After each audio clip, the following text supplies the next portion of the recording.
Christmas में मीठा तो ज़रूरी है और मीठा केक है सबसे फेवरेट चीज़ सब बच्चों के लिए। हम आए हैं वंदिता's किचन में।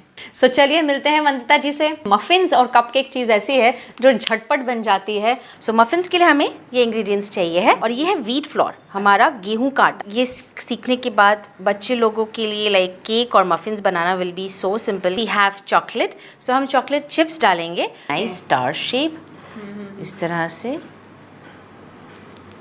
देखिए रविवार सुबह 11 बजे VNM TV kids YouTube channel पर। शहर के पहले VNM किड्स चैनल को सब्सक्राइब करें और सराहें बच्चों की कला को।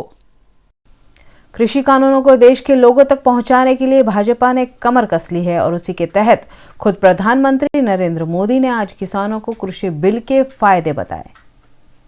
कृषि कानूनों को समझाने के लिए मध्य प्रदेश के रायसेन में किसान महासम्मेलन का आयोजन किया गया था, जिसमें प्रधानमंत्री नरेंद्र मोदी ने खुद कृषि कानूनों को लेकर फैलाए जा रहे भ्रम को दूर किया है। साथ ही कई चीजों पर सरकार की राय उन्होंने स्पष्ट कर दी है। किसानों को पीएम मोदी ने भरोसा दिलाया है कि MSP खत्म नहीं होगी। साथ ही उन्होंने कहा कि मंडियां भी कभी बंद नहीं होंगी। पीएम मोदी ने कहा कि तकनीक की वजह से अब किसानों को सीधा लाभ मिल रहा है। इसकी चर्चा भी खूब हो रही है।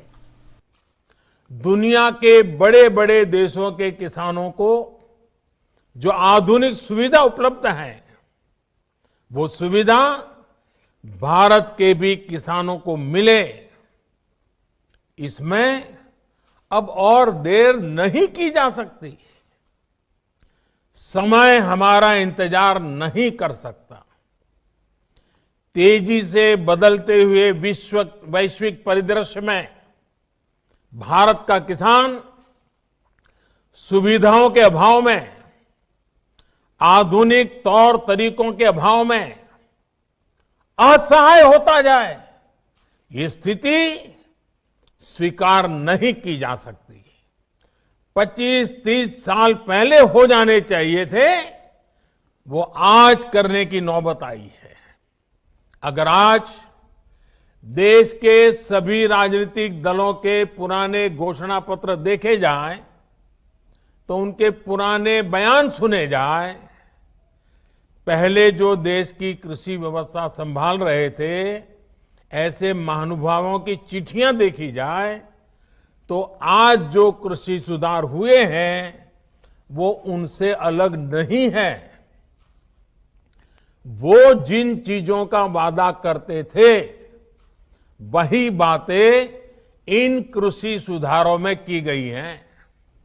हमने कानून में किसानों को आजादी दी है, नया विकल्प दिया है।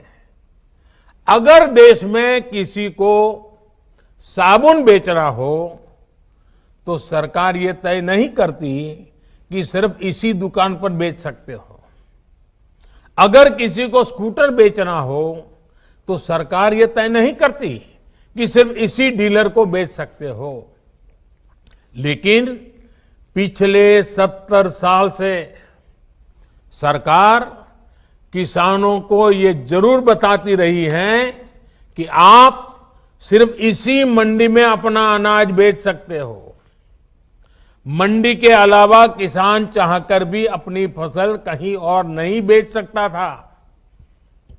नए कानून में हमने सिर्फ इतना कहा है कि किसान अगर उसको फायदा नजर आता है तो पहले की तरह जाके मंडी में बेचे, और बाहर उसको फायदा होता है तो मंडी के बाहर जाने का उसको हक मिलना चाहिए। दूषित विश्वामित्री को और प्रदूषित किए जाने का मामला फिर एक बार वडोदरा शहर में उजागर हुआ है और इस केमिकल युक्त पानी से विश्वामित्री में बसने वाले मगरमच्छों की जान पर खतरा मंडरा रहा है।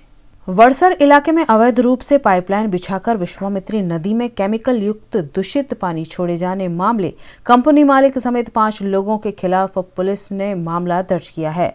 वडोदरा के वड़सर इलाके में वडोदरा महानगर पालिका को कचरे की गाड़ियां रखने के लिए जगह आवंटित की गई थी, जिस पर अवैध रूप से पाइपलाइन बिछाकर विश्वामित्री नदी में केमिकल युक्त पानी छोड़ा जा रहा था। मामले की शिकायत विभिन्न ग्राम पंचायत द्वारा GPCB को भी दी गई थी, जीपीसीबी द्वारा मामले की जांच के बाद पानी के सैंपल लिए गए और दूषित पानी छोड़ने वालों पर कार्यवाही की गई। Gujarat pollution control board Vadodara को एक फरियाद मिली थी, उसके रिगार्डिंग हम लोग एक इन्वेस्टिगेशन कर रहे थे। तो इन्वेस्टिगेशन के हिसाब से हमें पता चला कि यहाँ कुछ पानी डिस्पोजल, केमिकल रिलेटेड पानी डिस्पोजल हो रहा है। सो वी हम यहाँ पर अभी इन्वेस्टिगेशन और पुलिस कोई कंप्लेंट की गई? या हमें एफआईआर कल मांजरपुर पुलिस स्टेशन में की है अभी। आने वाले दिनों में प्रस्तावित सैयद मुश्ताक अली ट्रॉफी के 15 मैच वडोदरा शहर में भी सफलतापूर्वक आयोजित किए जाने की तैयारियां बड़ौदा क्रिकेट एसोसिएशन द्वारा तेज कर दी गई है। बीसीसीआई की T20 tournament Syed Mushtaq Ali trophy के मैच 10 से 29 जनवरी तक बायोसिक्योर बबल में 6 वेन्यू पर खेले जाएंगे। बेंगलुरु, कोलकाता, वडोदरा, इंदौर, मुंबई और चेन्नई इन मैचों की मेजबानी करेगी। सभी 38 टीमों के खिलाड़ी और स्टाफ को हर सेंटर पर मैच शुरू होने से पहले क्वारंटीन में रहना होगा और 3 कोविड टेस्ट से गुजरना होगा। वडोदरा में भी आयोजित होने वाले इस टूर्नामेंट के मुकाबले पर बीसीए की मीडिया कमेटी के चेयरपर्सन सत्यजीत सिंह गायकवाड़ ने जानकारी दी। सैयद अली ट्रॉफी है, उसके लिए जो बीसीसीआई ने वडोदरा को सिलेक्ट किया 6 जगहों में से, तो उसके लिए आप क्या कहेंगे? एक तो एसोसिएशन का प्रिपेयर्डनेस क्या है, एसोसिएशन की कैपेबिलिटी क्या है, एसोसिएशन का इंफ्रास्ट्रक्चर क्या है, तो उस हिसाब से देखा जाता है। बड़ौदा के पास स्टेडियम नहीं है, लेकिन बड़ौदा के पास बहुत सारे ग्राउंड्स हैं। बड़ौदा के पास बहुत बेहतरीन मैनेजमेंट सिस्टम है, ग्राउंड्स की है, चाहे वो ग्राउंड्समैन की हो, चाहे वो विकेट्स की हो।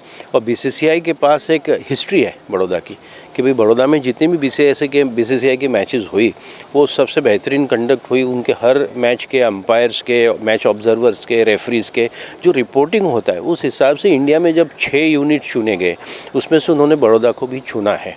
हमारे पास रिलायंस बहुत बेहतरीन ग्राउंड है, मोतीबाग क्रिकेट क्लब बहुत अच्छा ग्राउंड है, FB कॉलोनी बहुत अच्छा ग्राउंड है, GSFC का भी अच्छा है, लेकिन कोविड की वजह से उनकी कुछ रिस्ट्रिक्शंस है। MSU कोविड की वजह से टोटली बंद है, लेकिन हमारे पास और भी अच्छे ग्राउंड्स है। वेटरन क्रिकेट एसोसिएशन का PTC का एक ग्राउंड है, पोस्टल ट्रेनिंग सेंटर का, वो भी बेहतरीन है, वो भी रणजी ट्रॉफी रेडी ग्राउंड है। वहाँ भी हमारे पास कम से कम 8 विकेट्स है।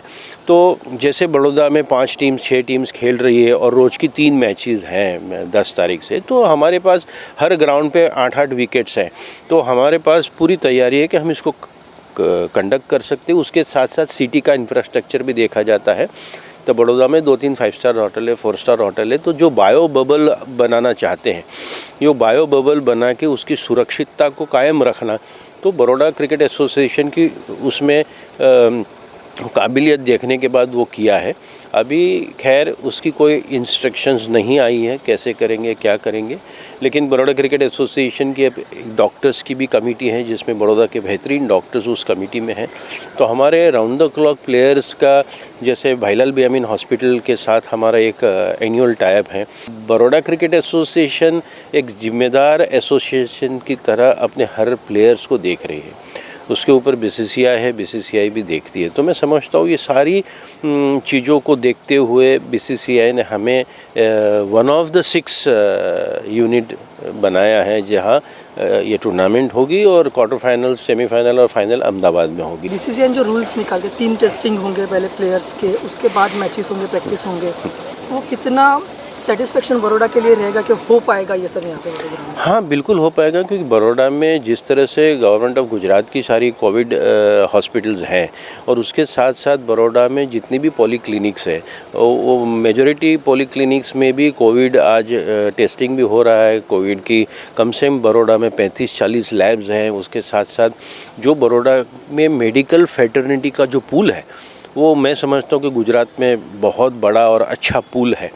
तो मैं समझता हूँ कि हम इसको आसानी से कर पाएंगे। उसकी जो मात्राएं हैं, किस तरह से करना है, कब इम्प्लीमेंट करना है, तो बीसीए आने वाले दिनों में एक डॉक्टर्स की पैनल अपॉइंट करेगी, वो सारा कोविड टेस्ट करेगा। हम 6 टीम के लिए 6 बेहतरीन जो गवर्नमेंट अप्रूव्ड लैब्स हैं उनको हम अलॉट करेंगे, ताकि एक टीम को एक लैब देखे सके। जैसे होटल है तो होटल बेहतरीन चुने जाएंगे, एक फ्लोर चुना जाएगा, उस हिसाब से उनके एम्प्लॉयज़ भी बायो बबल में आएंगे, उनका किचन का एक पार्ट भी बायो बबल में आएगा। बड़ोड़ा प्लेयर्स के लिए कितना बेनिफिट रहेगा कि अब होम पिच पे खेलेंगे एज वेल एज उनको पता कि ग्राउंड कैसा विकेट। जो लोकल कोचेज़ हैं और जिस तरह से टीम प्रैक्टिस अभी शुरू करेगी, क्योंकि अभी किरण मोरे T20 लीग चल रही है, उसकी प्रैक्टिस है, उसके बाद चैलेंजर्स कप है, तो मैच प्रैक्टिस में तो हमने ऑलरेडी 1 महीने पहले से शुरू कर दिया प्रैक्टिस और मैच प्रैक्टिस।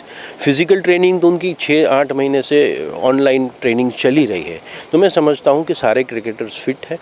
सवाल इतना ही है कि मैच प्रैक्टिस उनको जितनी चाहिए उतनी भले न मिल सकी हो, लेकिन मैं मानता हूँ कि T20 Kiran More cricket cup club और चैलेंजर्स जो 22 तारीख से शुरू हो रहा है, तो उसके माध्यम से इनको एक अच्छी मैच प्रैक्टिस हो जाएगी और होम एडवांटेज एक विनिंग कॉम्पोजिशन ही ले सकता है। वडोदरा के काशीबाग चिल्ड्रन हॉस्पिटल में rotary Club of Baroda Sayaji Nagari द्वारा स्पेशल कोरोना वार्ड बनाया गया है, जिसमें कोरोना ग्रस्त बच्चों का इलाज संभव हो पाएगा।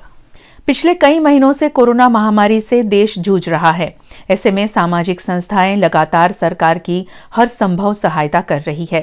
इसी के भागरूप Rotary Club of Baroda Sayaji Nagari द्वारा Rotary Club International, Rotary Club of Sarasota Sunrise USA और जयंत संघवी के सहयोग से काशीबाग जनरल हॉस्पिटल में कोविड वार्ड डोनेट किया गया है, जिसका आज शुभारंभ किया गया।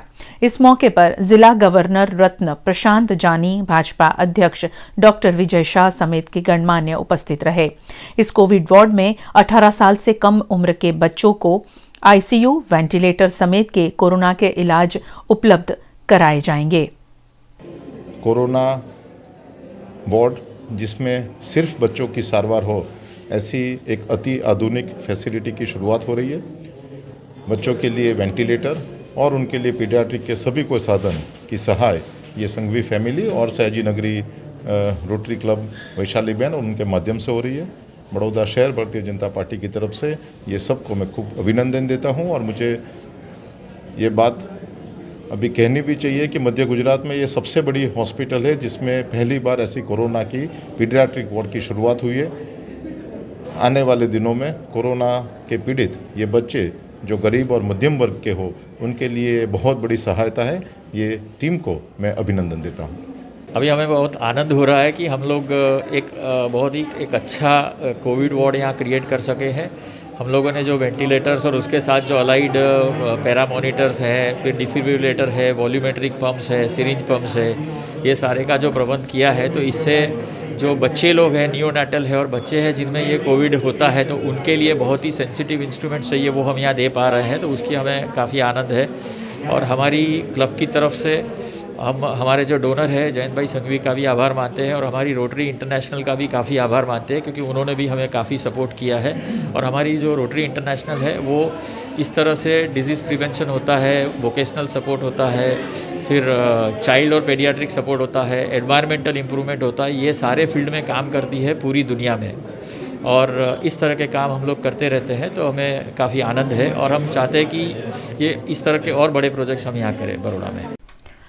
राज्य की नगर प्राथमिक शिक्षण समिति सहित 5 महानगर पालिका की नगर प्राथमिक शिक्षा समिति के शिक्षकों को सरकार द्वारा 4200 ग्रेड पे देने की बात कही गई थी, लेकिन शिक्षकों को 4200 ग्रेड पे अभी तक नहीं दिया गया है। राजकोट, अहमदाबाद, जामनगर, भावनगर, सूरत और वडोदरा के नगर प्राथमिक शिक्षण समिति के शिक्षकों को 4200 ग्रेड पे चुकाने की बात राज्य सरकार द्वारा कही गई थी, लेकिन इसका अमलीकरण नहीं किया गया, जिसके बाद शिक्षकों में काफी रोष देखा गया। दरअसल सरकार ने 2012 से ही 4200 ग्रेड पे देने की घोषणा की थी, तो वहीं महानगर पालिका ने 1996 से 2012 तक शामिल रहे शिक्षक 4200 ग्रेड पे से वंचित रहे हैं। राज्य सरकार ने अમને અમારે એક જ અપીલ છે કે જો સમગ્ર ગુજરાતમાં એક જ પરિપત્રથી શિક્ષણ વિભાગના એક જ પરિપત્રથી ભરતી થતી હોય, એની બદલીઓ થતી હોય, તમામ કામગીરીઓ સરખી જ હોય, તો જિલ્લા પંચાયતના શિક્ષકોને જે લાભો મળે છે એ જ લાભો મહાનગરપાલિકાના શિક્ષકોને મળવાપાત્ર થાય છે અને એ અમારો હક છે। 21 અને 22 તારીખે નગર પ્રાથમિક શિક્ષણ સમિતિનો જે સંઘ છે અમારો રાજ્ય સંઘ, તેના પ્રમુખ માનનીય ચંદ્રકાંતભાઈ ખાખરિયા સાહેબ અને મહામંત્રી મનોજભાઈ પટેલ દ્વારા 21 અને 22 તારીખ એક આંદોલન આપવાનું અમે એમનો આદેશ થયેલો છે। આ આંદોલનની અસરથી ઉપરના લેવલે આવતીકાલે તાત્કાલિક ધોરણે મિટિંગ બોલાવવામાં આવી છે, પરંતુ એ બાબતે હું કહીશ કે જો અમારા પ્રશ્નનો ઉકેલ નહીં આવે તો અમે ચોક્કસથી 21 અને 22 तारीखे आंदोलन करीશું। तो वहीं नगर प्राथमिक शिक्षा समिति के चेयरमैन दिलीप सिंह गोहिल ने मसले को जल्द से जल्द सुलझाने की बात कही है। सर, महानगर पालिका की प्राथमिक शिक्षा समिति से ये मामला सामने आया है कि कुछ जो टीचर्स हैं 2012 के बाद 40 to 100 का ग्रेड पे उन्हें मिलना था, लेकिन वो अभी तक उन्हें नहीं मिला है और इसकी वजह से टीचर्स में काफ़ी रोष है। उसके बारे में क्या कहेंगे? सबसे पहले तो सभी टीचर को गुजरात सरकार का धन्यवाद करना चाहिए, आभार व्यक्त करना चाहिए, क्योंकि 4200 ग्रेड पेड राज्य सरकार ने अभी डिसीजन लिया है कि सभी टीचर को मिलेंगे। कुछ टेक्निकल लिखावट की वजह से राज्य के जो महानगर है वहाँ महानगर के जो शिक्षक है उसमें 2003 के बाद जिनकी रिक्रूटमेंट हुई है वो सभी को ये बेनिफिट मिलेगा, लेकिन बिफोर 2003 जो उनकी रिक्रूटमेंट हुई है वही ये 4200 ग्रेड पे से वंचित रह रहे हैं। हमने सभी महानगर पालिका के जो शिक्षक संघ के प्रतिनिधि है उनसे बात की और उन्होंने हमको आवेदन पत्र दिया। फिर हमने शिक्षण विभाग में रजूआत की है। शिक्षण विभाग से हमारी ऐसी बात हुई है कि सर इसमें बहुत कुछ गिने चुने बहुत कम टीचर जो है वो बाकी रह जाते हैं, ये बेनिफिट की वजह से वंचित रह जाते हैं। शिक्षण विभाग ने भी हम लोगों को प्रॉमिस किया है कि ये हमारे ही टीचर है, राज्य सरकार के ही टीचर है और उनको भी बेनिफिट मिलेगा ये, और उसका डिसीजन जो है वो शॉर्ट टाइम में लिया जाएगा। सर, इसमें ये भी सामने आ रहा है कि जितनी भी महानगर पालिका के जो शिक्षण समिति के जो टीचर्स हैं 21 और 22 दिसंबर को उपवास और धरना प्रदर्शन करने वाले हैं। इसके बारे में आप क्या कहेंगे? हाँ, उन्होंने ऐलान किया है कि हम 21 और 22 दिसंबर को धरना करेंगे, लेकिन मुझे भरोसा है शिक्षण विभाग जो है उससे पहले ये शिक्षकों के जो प्रश्नों के लिए ये धरना हो रहा है उसका सॉल्यूशन होता है तो ये धरना का कार्यक्रम नहीं करेंगे वो।